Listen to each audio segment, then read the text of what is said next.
ሰላም እንዴት ናችሁ? ዛሬ ያየሁትን አንድ አሳዛኝ ታሪክ ላካፍላችሁ።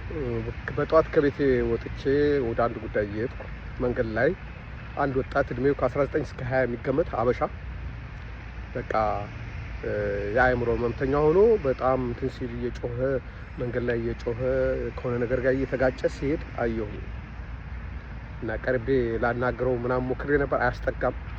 በቃ አውት ኦፍ ኮንትሮል ሆኗል። ራሱን መቆጣጠር አይችልም። በጣም ስስሎ የለበሰው በጣም ብርድ ነው። እኔ አሁን እንደናንተ እንደማለት በጣም የሙቀት ልብሴ ነው አውጥቼ ነው ማወራችሁ እንጂ ብርዱ በጣም ከፍተኛ ደረጃ ላይ ያለ ነው እና አዲስ የመጣ ሰው ነው ያስታውቃል። ተጎሳቁሏል እና የሚያወራው ቃል ስለ ወረቀት ማጣት፣ ስለ መቸገር እያወራ ነው የሚጮኸው በቋንቋ በአበሻ ቋንቋ እና ያ ሳይ በጣም ልቤ ተሰበረ። ለኔ ልጅ ሊሆን የሚችል ነገር ልጅ ነው፣ ወጣት ነው። ብዙ ተስፋ አድርጎ ነው የወጣው። መጨረሻ ግን ጤናውን አጥቶ ጭራሽ የአእምሮ በሽተኛ ሆኖ ማየት በጣም ከባድ ነው። የተወሰነ እርምጃ ተከትየው ነበረ፣ ግን በቃ ምንም ልትቆጣጠሩት የምትችሉት አይነት አይደለም። አዝናለሁ። እሱን አሰብኩና የቆየ ነውስ ብዬ አልኩኝ። ብዙ ሰው በስደት ምድር ላይ እንደተሳካለት ነው አክት የሚያደርገው አይደለም። ስደት በጣም ብዙ ችግሮች አሉት። አንዳንድ ሰዎች የተኙበት ቤት ውስጥ ሞተው እንኳን አስክሬናቸው ሳይነሳ እዛው ከስንት ጊዜ ከሁለት ወር በኋላ የሚነሳ አለ። በሆነ ነገር ድንገት ለሚፈጠሩባቸው ድንገተኛ ነገር አጠገባቸው የሚቆም ሰው አንድም ሰው አታገኙም። የአደጋ ጊዜ ተጠሪ ብላችሁ ያስመዘገባቸው ሰዎች ስልክ ይቀይሩ ይኖራቸው እንኳን አታውቁም። የሆነ ከተማ ላይ ይሄን አስመዝግባችሁ የሆነ ከተማ ትሄዱና ተረሱታላችሁ። እነዛ ሰዎች ወይም ከነፍጥጥራችሁ ሊረሷችሁ ይችላሉ። ባጭሩ ስደት ላይ ሰው እንደ ቆመ ዛፍ ነው። ዛፉ ከወደቀ ወደቀ ነው፣ የሚደገፍበት የለም። ሰው አይደለም ለመከራ ቀን የምትደበቅበት የምትሸገሸግበት አይደለም፣ የልብህን የምትነግረው ሰው እንኳን የማታገኝበት እድል ነው ያለው ስደት ላይ። እና ስደት ጥሩ ነው ብለን ለማውራት አዎ የሆነ ነገር ብልጭልጭ ነገር ሊያረግ ይችላል። ስደት መኪና ሊያስነዳህ ይችላል። የሆነ ምግብ ልትመርጥ ትችላለህ። ውስጥ ግን ይቦረቦራል።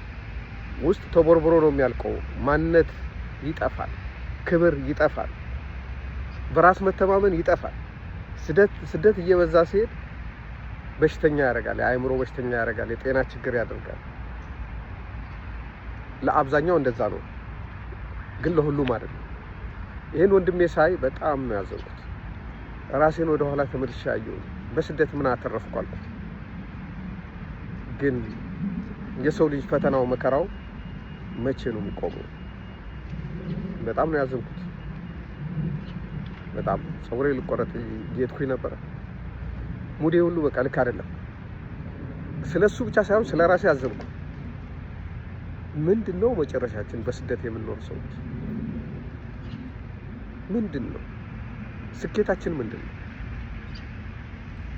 በምን ሰክሰስፉል ሆነናል? ያሳዝናል።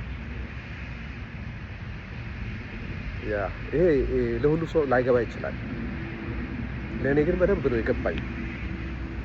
ስደት ከሆነ ሰው ጋር እያወራው ነበር ስለ ስደትና እኔ አገር ቤት ተቸግሬ ብኖር መርጥ ነበር ያለኝ ብዙ ሰው አለ። ማለት ለመብላት ሰርቫይቪንግ ትግል ሊሆን ይችላል፣ ግን በሆነ ሰዓት ላይ በልተህ ሰላም አለ። ለመኖር በጣም ትግል ሊሆን ይችላል። ውጭ ሀገር ግን ስትኖር ባዶ ነው፣ የተቦረቦረ እንጨት ነው። ከሩቅ ስትታይ ግንድ ነው የሚታየው፣ ውስጥ ግን በተለያየ ነገር የደከመ ነው የሚሆነው። ስደት እንደ ጥሩ አማራጭ አይወሰድ። ስለዚህ ወንድሜ ጸልዩለት። አዝናለሁ። እሱ በዚህ ሁኔታ ምን ያህል ሊገፋ ይችላል? ሀዘኔን ሼር ላደርጋችሁ ብዬ ነው። ስላዳመጣችሁኝ አመሰግናለሁ።